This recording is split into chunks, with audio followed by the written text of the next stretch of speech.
And in this slide, let me explain this minus sign in the Faraday's law. So why do we have this minus sign? In fact, this minus sign in the Faraday's law is explained by another law, which is called the Lenz's law. Okay, and this Lenz's law states that an induced current has a direction such that the magnetic field due to the induced current opposes the change in the magnetic flux that induces the current. Okay, so can you understand what it means? This sentence is very long and quite confusing, right? So let's try to understand it step by step. As you can see, it mentions this current 3 times.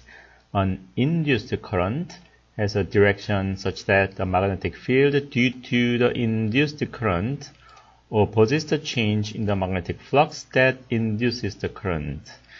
So these currents, which is mentioned 3 times, are they the same current or different current? In fact, they are the same current. They are all the same induced current, which is induced by the changing magnetic flux following the Faraday's law. Okay, and at the same time, it mentions this magnetic field twice. Here and again here, the magnetic flux. Of course, the magnetic flux is magnetic field flux, right? So therefore, it mentions the magnetic field twice. Are these the same magnetic field or different magnetic field? They are different. Okay, so let me explain this. This magnetic flux, I will give it number 1. This magnetic flux is actually the flux that changes and induces the current. Okay, this is where this Faraday's law come from. Okay, and then this magnetic field is different. As we know, whenever there is any current, this current will have a magnetic field encircling around it, right? So this magnetic field, which I give number 2, is actually the magnetic field around the induced current. So it is actually a little bit different from the original magnetic field, which is changing, right? Okay. So let me explain it using this figure.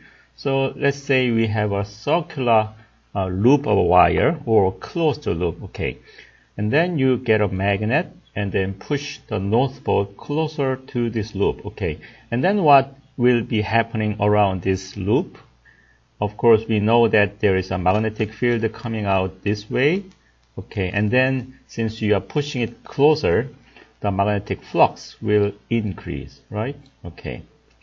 And then according to the Faraday's law, now this changing magnetic field or the increase in the magnetic field will induce the current. Okay, and then the question is, what is the direction of this induced current? Is it clockwise or counterclockwise? Okay, and then the Lenz's law now comes in and states that the induced current must be following the direction such that the new magnetic field around this induced current should be opposing the change in the original magnetic flux. Okay, so since the magnetic flux going this direction is increasing, as I said, now new magnetic field must oppose this change, which means that it wants to reduce the magnetic field going this direction, and it is in fact equivalent to having a magnetic field actually increasing going that direction. Okay, so therefore, in order to have the magnetic field going that direction, what is the direction of this circular current? Of course, we have to use the right hand rule. So if you have your thumb of your right hand pointing along this direction, then the other 4 fingers will be pointing along the direction of the current. So therefore, current will be going like this, right, which is counterclockwise if you see it from the right side. Okay, so this is the Lenz's law. And then since this is actually opposing the change, this opposing, if you express this opposition mathematically, of course, it has to be negative. So therefore, that is the reason why we have this minus sign, which means that the induced EMF is not just proportional to the change in the magnetic flux, it's actually negative. Okay, and then because of the Lenz's law, which means that induced current must oppose a change in the magnetic flux. And then why does it oppose? Actually, the reason why it opposes is because nature does not like changes. So if you want to try to change something, nature wants to stay as it was. So therefore, it will create a new magnetic field which actually tries to oppose the change in the original magnetic flux. Okay, that's what it is. And then, okay, since this is a very important phenomenon, we have to understand it very well. So let me describe 4 possible cases of this induced current following the Lenz's law. Okay. I forgot to mention this. Okay. These green lines, of course, mean the magnetic field, the second magnetic field. Okay. Here, the first magnetic field comes from this bar magnet. And then the second magnetic field is actually these green lines which is encircling around the current. Okay. I forgot to mention this. And then, again, okay, going back to what I was going to say, I will show you 4 important actual representative cases. First case is actually the same as what we have just said. Okay, if the magnetic field going this direction is increasing, then the new magnetic field has to be going that direction. So therefore, current will be going counterclockwise using the right-hand rule. Okay, this is your right hand, right? Okay, and then now second case, if the magnetic field is along the same direction, but it's actually decreasing, then what's happening? It's actually opposite. So therefore, nature does not like decreasing magnetic fields, so it will try to compensate it by inducing more magnetic field this direction. So therefore, in order to have this magnetic field following the right-hand rule, the current will be flowing clockwise. Okay.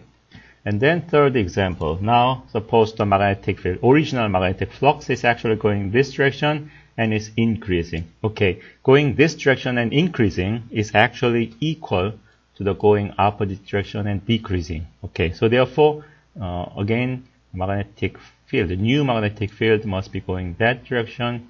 So therefore, again, the induced current will be clockwise. Okay, and then finally, if the magnetic field is going again this direction, but it's decreasing, so therefore nature wants to compensate for the decrease, so therefore it will produce new magnetic field going this direction. So in that case, of course, the again following the right-hand rule, the current, induced current, has to flow counterclockwise. Okay, and this situation is actually in fact again equal to the first case, equivalent to the first case. Okay. Okay, we just learned that changing magnetic field induced an EMF, and as a result, a current could flow, right?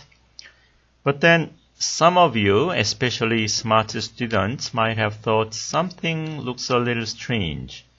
Because if you have a closed loop, then how can there be potential difference, right? According to the voltage law that we have learned, the summation of each potential difference across a closed loop will become 0, which means that in some part of the circuit, the potential may go up, and in some other part, it may go down. So as a result, all their summation will be 0. But if you simply have a conducting wire like this, with no resistor, no other devices, then where does the potential go up and down, and how can we have any potential difference across this closed loop, right? Sounds very strange, okay? And in fact, this confusion is because we thought about this Faraday's law using an EMF, and now we scientists have a good understanding that it is in fact not an EMF, but it is actually an electric field which is induced by changing magnetic field. Okay, and of course sometimes it is convenient to consider it as an EMF, but generally speaking, it is more correct to say that electric field is induced by EMF. Electric field is induced by changing magnetic field. Okay, so very soon we will try to rewrite Faraday's law using this electric field instead of EMF. Okay, before doing that, actually we have to realize that electric field is a vector. So we have to think about its direction, right?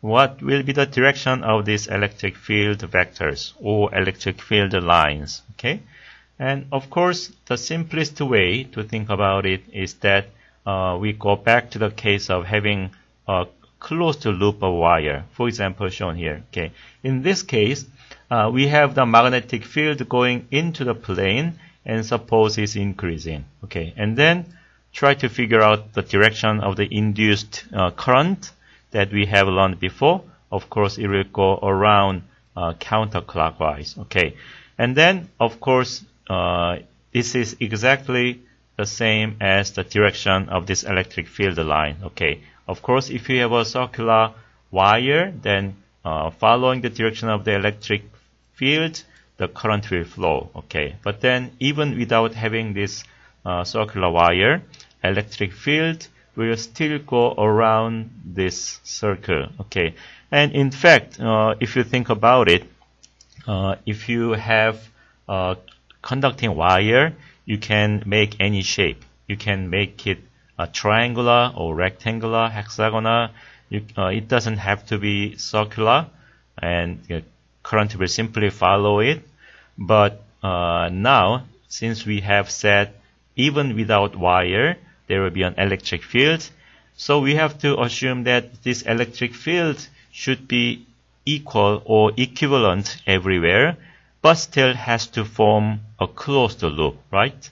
Which means that we have to think about a closed shape which is isotropic. And of course, the most sensible isotropic shape of electric field lines, therefore, is circular. Okay, so therefore, this figure actually it correctly represents the shape of these electric field lines. It's okay for electric field to bend, as we have seen many chapters before. We learned that how to draw electric field lines, right? It is okay to bend. And here, actually, let me throw in one question. Now we have said these electric field lines form a circular. Then what will be the radii of these circular electric field lines? Okay, in this figure, there are many electric field lines drawn together. And are there anything correct or incorrect? Or what do we have to think about this radii of these circles? Okay, we will discuss this in the classroom lecture. Okay, and here, now we will try to rewrite the Faraday's law using electric field instead of an EMF. Okay, and in order to do that, let's consider a test charge Q naught which is positive. Okay, and then suppose now we put this test charge here.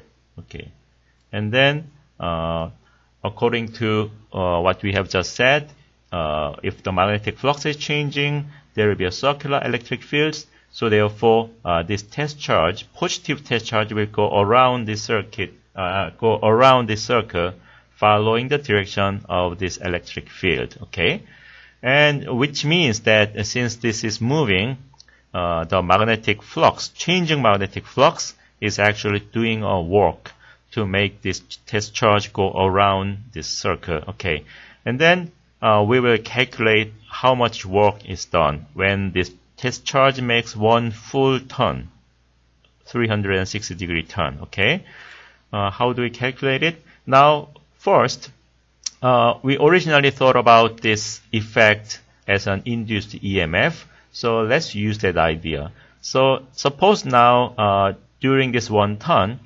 EMF is induced by delta V ind. Okay, and then now this test charge is moving across this V ind, and what will be the total work? Of course, you multiply this test charge, size of this test charge, by the size of this EMF, and that will be the amount of work done. Okay, and then according to the original Faraday's law, this EMF is of course equal to minus of the time derivative of the magnetic flux. Okay, and then alternatively, we can also calculate the same work by integrating the force along the path of motion. Okay, and what is this force? In fact, the force to make the charge move is of course the Coulomb force, right?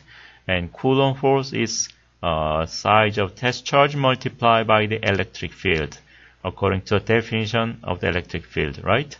And then finally, these two work, which are calculated separately, are in fact equal to each other. So by putting them equal, we can summarize it and finally get the new form of the Faraday's law. Okay, originally on the left side we had this delta V in, which was induced EMF, right?